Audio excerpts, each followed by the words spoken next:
Todos os anos, milhões de toneladas de metais passam por fornos com temperaturas acima de 1000 graus, para se transformarem no que usamos todos os dias, de carros a aviões. Mas e se eu dissesse que alguns desses materiais são mais leves que plástico, outros são mais pesados que ouro, e os terceiros podem sobreviver às condições do espaço? Neste vídeo, você verá como o magnésio, o tungstênio e o titânio nascem da água do mar, do pó e da pedra. E o mais interessante, um fato sobre esses metais fará você olhar de forma diferente para as coisas comuns ao seu redor. Assista até o final e você entenderá algo sobre o qual quase ninguém fala. Começamos com o magnésio. Me levam a um galpão onde tudo parece um pouco com a cozinha de gigantes. Grandes tanques, canos que se estendem pelas paredes e o movimento lento de uma massa que até recentemente era água do mar ou pedra. Aqui o magnésio não aparece de repente, ele percorre um longo caminho. Observo a matéria-prima entrar nos fornos, e a temperatura lá é tão alta que mesmo a vários metros de distância você sente o calor na pele. Mais de 1000 graus Celsius, e essa é apenas uma das etapas. Quando o magnésio finalmente é extraído, ele se parece com um metal prateado de superfície muito calma. E isso é um pouco enganador, porque sei que se for incendiado, emitirá uma luz tão brilhante que será difícil olhar até mesmo com proteção. Em seguida, me mostram os lingotes. Pego um nas mãos, e é aqui que o cérebro começa a discutir consigo mesmo. Ele pesa menos do que você espera. Sério, a sensação é de que te deram um objeto de isopor. O magnésio é mais leve que a maioria dos metais, e até alguns plásticos parecem mais pesados.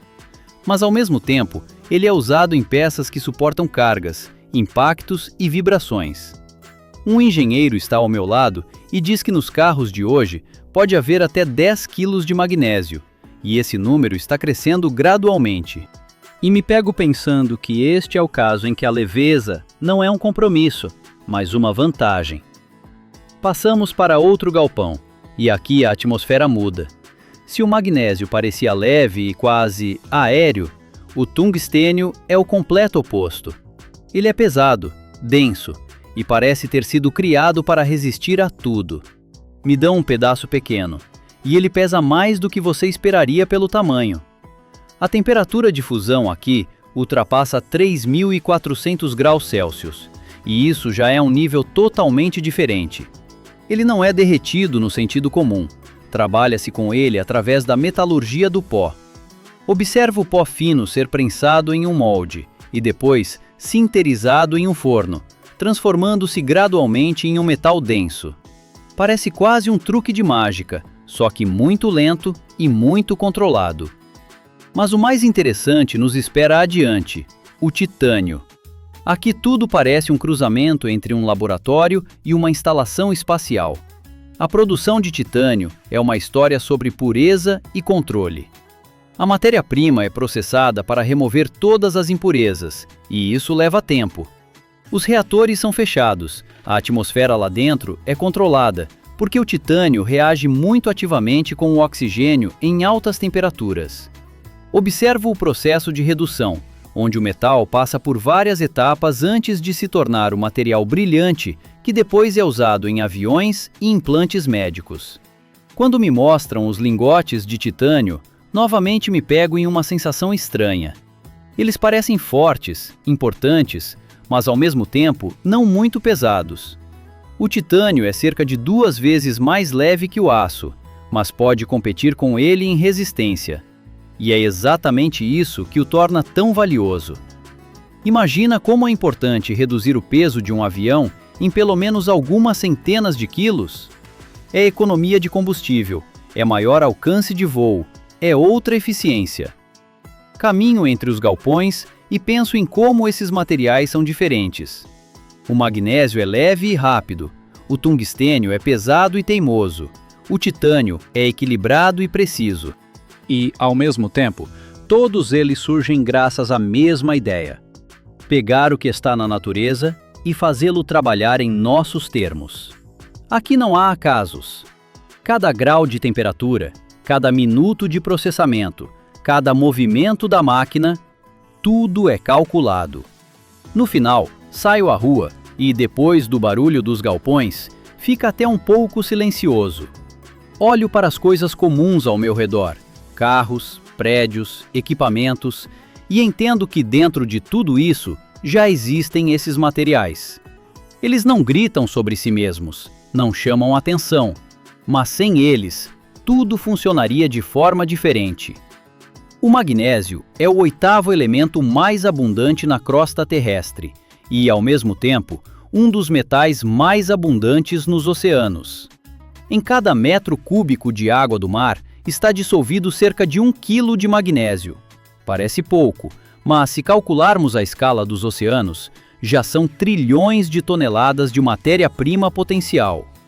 É por isso que países com acesso ao mar desenvolvem ativamente essa produção, embora ela exija muita energia.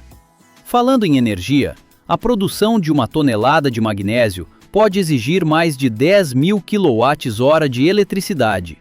É aproximadamente o que um apartamento médio gasta em vários anos. Portanto, o fornecimento de energia barata aqui decide muita coisa. Não é de se admirar que cerca de 85% do magnésio mundial seja produzido hoje na China. Com o tungstênio, a história é ainda mais interessante. É um dos metais mais refratários do planeta, e sua temperatura de fusão ultrapassa 3.400 graus Celsius. Para comparar, o aço derrete a cerca de 1.500 graus. É por isso que o tungstênio é usado onde outros materiais simplesmente desistem. Por exemplo, filamentos em lâmpadas, peças de motores de foguete ou ferramentas para a usinagem de metal. Além disso, ele é tão denso que um pedaço pequeno pode pesar como um grande elemento de aço. Sua densidade é de mais de 19 gramas por centímetro cúbico, quase a mesma do ouro. O titânio, por sua vez, parece mais terrestre, mas seus números também são impressionantes. Ele é cerca de 45% mais leve que o aço, mas pode ter a mesma resistência, ou até maior em ligas. Em um avião de passageiros moderno, a proporção de titânio pode chegar a 15% do peso da estrutura. E isso não é por acaso, porque ele também não tem medo de corrosão. Mesmo a água do mar não faz quase nada com ele. É por isso que ele é usado em navios, veículos submarinos e implantes médicos que podem funcionar no corpo humano por décadas. Há mais um ponto que me chamou a atenção. Se compararmos a pegada de carbono da produção, o magnésio e o titânio, por enquanto, perdem para o aço, devido à alta intensidade energética dos processos. Mas ao reduzir o peso dos produtos finais, eles permitem economizar combustível e energia já durante o uso. Por exemplo, a redução do peso de um carro em 100 kg pode reduzir o consumo de combustível em alguns %. E aqui começa um jogo longo, onde o material compensa seu custo ao longo de todo o ciclo de vida. E mais um fato que resume bem toda essa história. Um carro moderno médio já contém mais de 20 metais diferentes, e a proporção de ligas leves cresce a cada ano.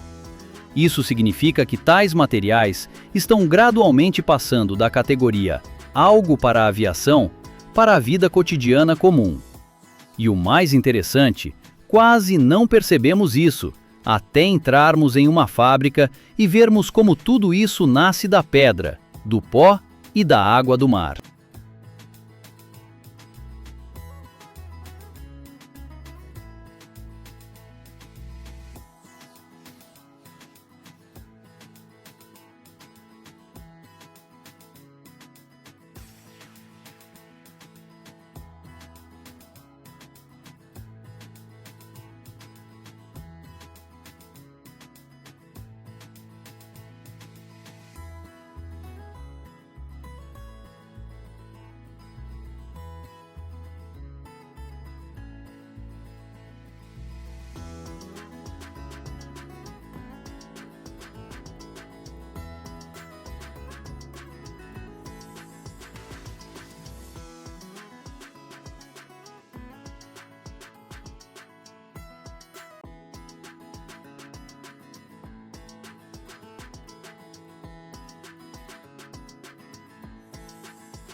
Todos os anos, milhões de toneladas de metais passam por fornos com temperaturas acima de 1000 graus para se transformarem no que usamos todos os dias, de carros a aviões.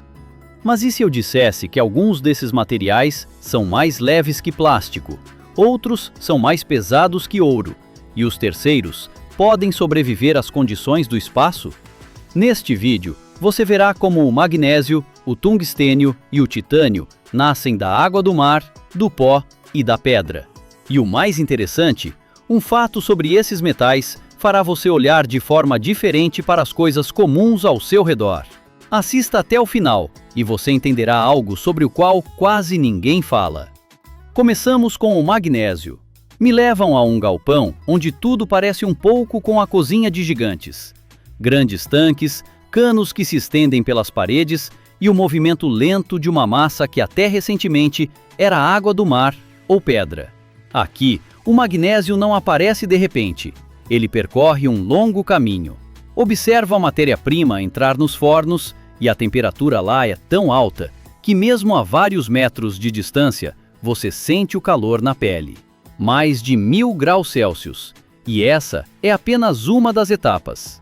Quando o magnésio finalmente é extraído, ele se parece com um metal prateado de superfície muito calma.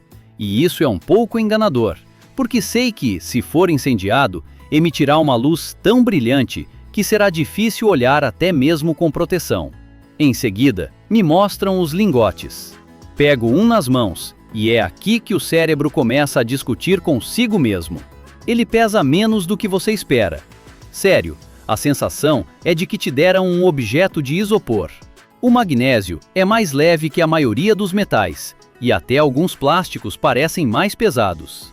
Mas, ao mesmo tempo, ele é usado em peças que suportam cargas, impactos e vibrações.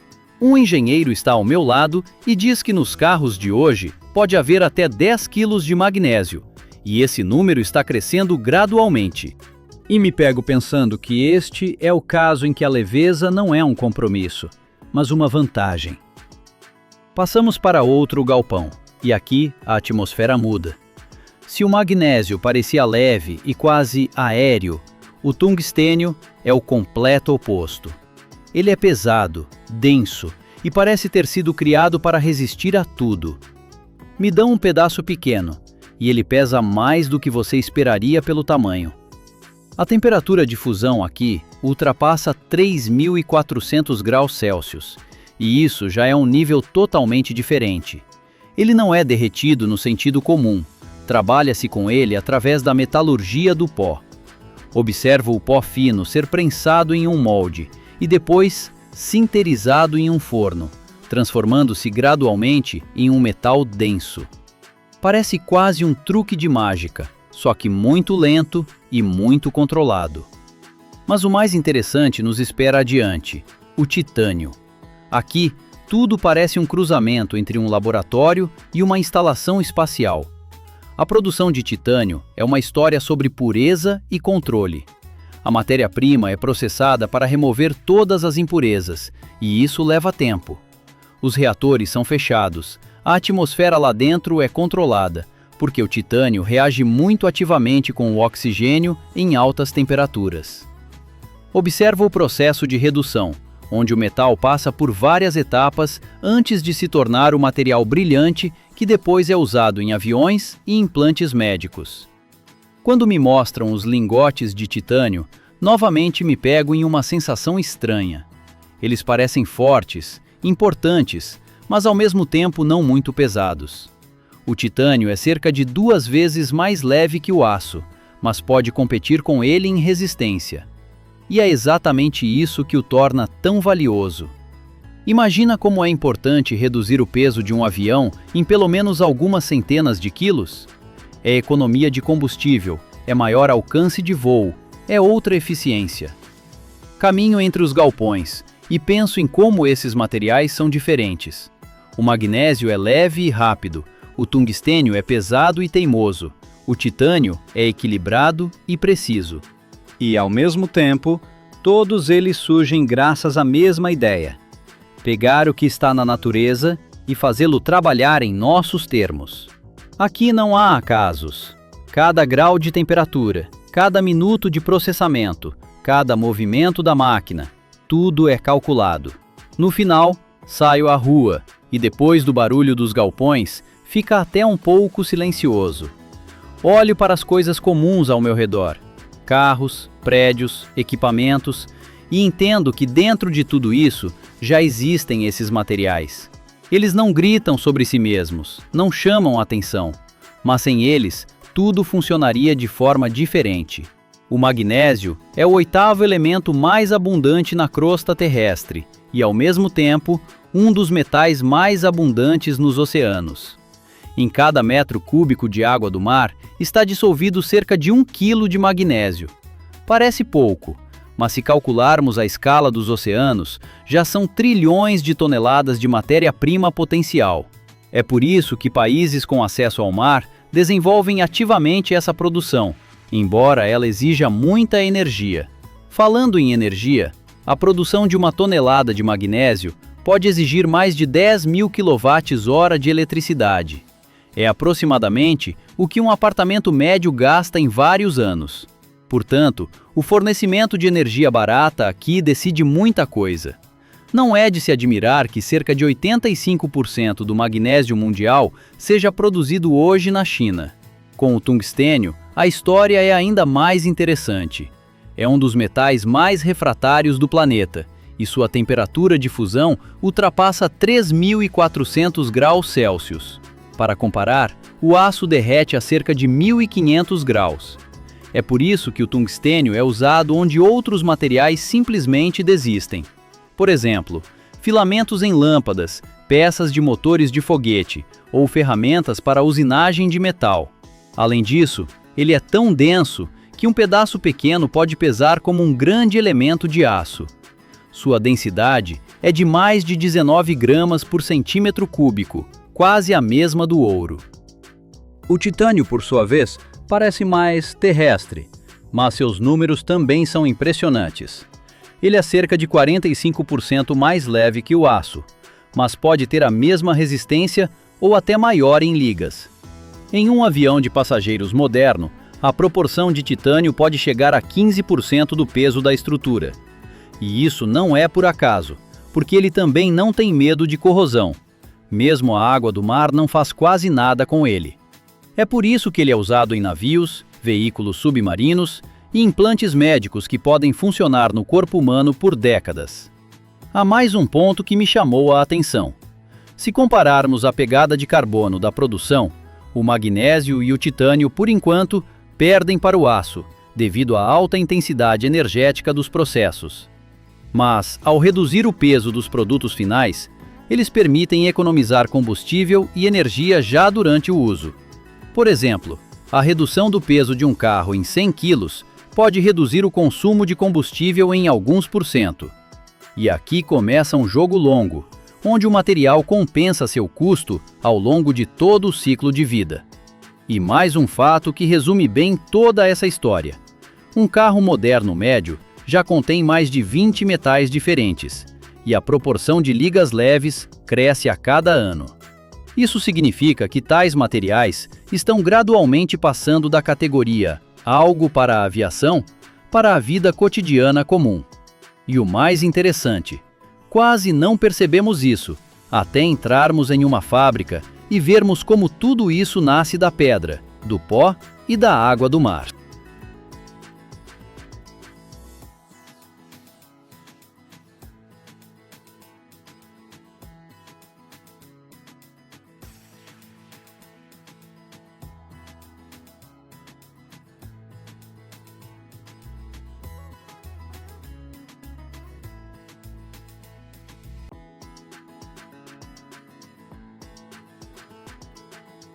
Olá, amigos! Estou aqui em frente a essa enorme Champ. Bem, vocês sabem, aquela míssil que não explode, mas simplesmente desliga tudo em seu caminho. Hoje vamos dar uma olhada por dentro, desmontar peça por peça o que está escondido lá, e eu vou contar tudo como é, a partir da minha própria experiência na fábrica. Já visitei um monte de instalações como essa, e este míssil é algo inacreditável. Vamos mergulhar nessa excursão. Então, o Champ não é um míssil comum. É um verdadeiro aparelho de alta tecnologia desenvolvido pela Boeing para a Força Aérea do ZUA. O nome completo soa como Counter Electronics High Power Microwave Advanced Missile Project. Mas não vamos nos prender a essas palavras compridas, certo? O principal é que ele carrega a bordo uma arma de micro-ondas que neutraliza os eletrônicos do inimigo sem nenhuma explosão. Imagine, voa silenciosamente como um fantasma e de repente, bum! Computadores, radares, sistemas de controle são apagados a uma distância de dezenas de quilômetros. Eu vi como demonstraram seu impacto na bancada de testes.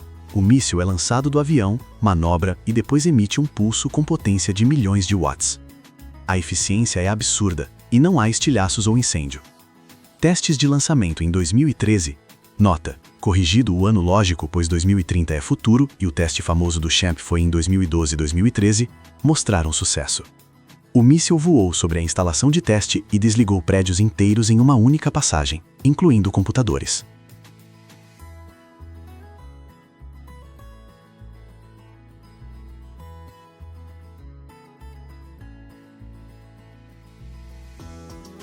Os números exatos de produção são secretos, mas o programa continua desde 2009 sob os auspícios do Air Force Research Laboratory. E agora, o que tem por dentro? Eu entrei no galpão de produção onde essas maravilhas da tecnologia são montadas e vi o seguinte: o coração do míssil é um gerador de micro-ondas de alta potência, algo como um oscilador de relaxação ou magnetron, que cria um pulso de ondas eletromagnéticas. Essas ondas penetram na tecnologia através de antenas, frestas ou cabos e queimam microchips sensíveis. O gerador opera em frequências de gigahertz, gerando pulsos com duração de nanosegundos, mas com energia que pode fritar eletrônicos em uma área de milhares de metros quadrados. Eu toquei no painel. O metal é frio, mas lá dentro ferve uma potência tão grande que sem uma blindagem especial, você não sobreviveria. O corpo do míssil é feito de um compósito à base de carbono, pesando cerca de 2 toneladas, com 7 metros de comprimento e menos de 1 metro de diâmetro.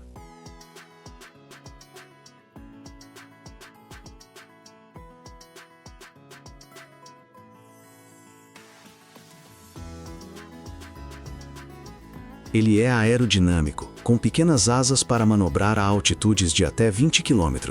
Dentro, compartimentos com combustível. Um propulsor de combustível sólido primeiro o lança para o alto, e depois liga-se o motor de cruzeiro de baixo consumo para o voo preciso.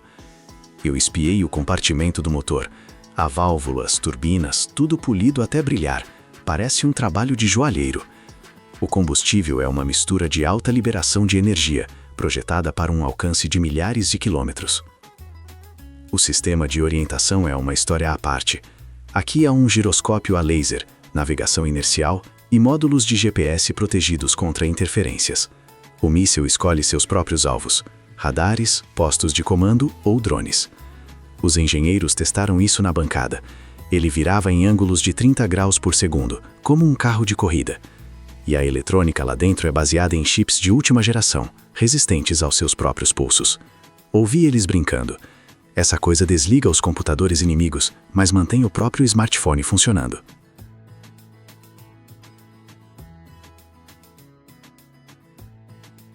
Agora sobre o método. A ogiva não é um explosivo, mas uma antena que se desdobra em voo como um guarda-chuva, aumentando a área de dano. Atrás dela, baterias de íon lítio, que acumulam energia para o gerador. Eu vi como elas são carregadas, uma tensão de milhares de volts, mas tudo isolado. O resfriamento é líquido, com freon, porque as micro-ondas geram muito calor.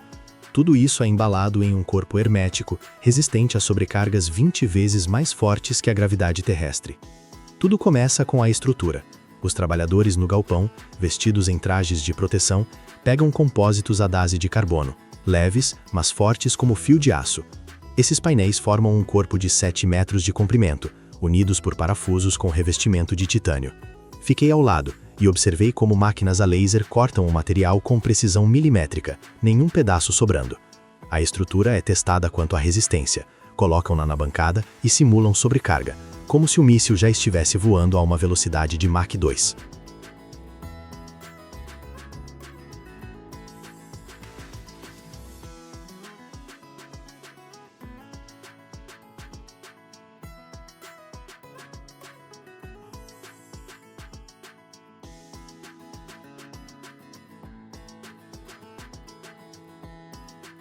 Se houver uma microfissura em algum lugar, toda a estrutura é rejeitada. Isso leva 1 dia, porque a secagem do compósito ocorre a uma temperatura de 100 graus Celsius em autoclaves do tamanho de 1/4. Aí vem a parte mais interessante. A eletrônica é inserida manualmente. As máquinas falham aqui, porque a delicadeza é crítica. Chips do tamanho de uma unha não suportam uma pegada bruta. Engenheiros com luvas antiestáticas montam as placas. Primeiro o sistema de controle com giroscópios, depois o gerador de micro-ondas. Cada fio é envolto em um cabo blindado, para que os pulsos não interfiram uns nos outros. Eu vi um mestre soldando contatos sob um microscópio. As mãos tremem, mas a experiência permite manter a estabilidade. A eletrônica inclui milhares de componentes, capacitores para acumular energia, transistores para gerar ondas em gigahertz. A montagem leva 1 semana, com pausas para verificação. Multímetros escaneiam cada linha para evitar curto-circuito.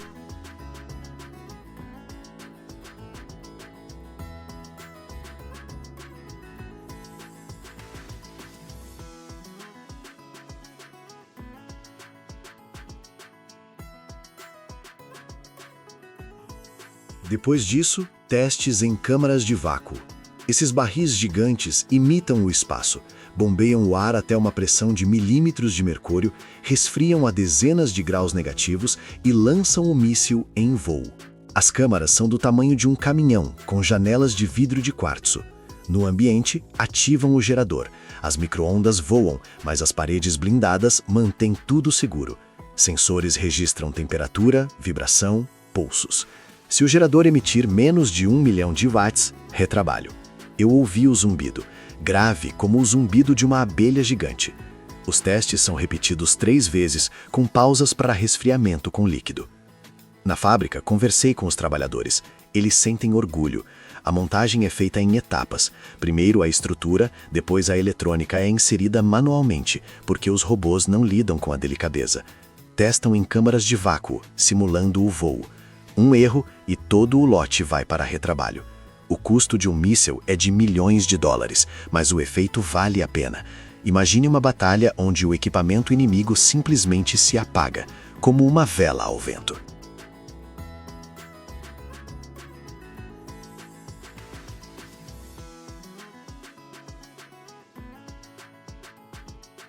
Deem mais uma volta em torno do míssil por fora. A superfície é lisa, com proteção térmica para velocidades hipersônicas de até Mach 2. Embaixo, fixações para lançamento do bombardeiro B-52. Por dentro, além do sistema principal, há sistemas de reserva. Se o gerador falhar, o míssil pode manobrar de volta ou se autodestruir. A segurança vem em primeiro lugar, pois não é um brinquedo. A excursão termina, mas as impressões ficam. O Champ muda as regras do jogo na guerra moderna. Sem sangue, mas com controle total. Se você gosta de tecnologia como eu, com certeza precisa ver isso. Inscreva-se, deixe o like e escreva nos comentários. Para onde ir a seguir? Talvez para uma fábrica de microchips ou de submarinos. Nos vemos nas próximas instalações.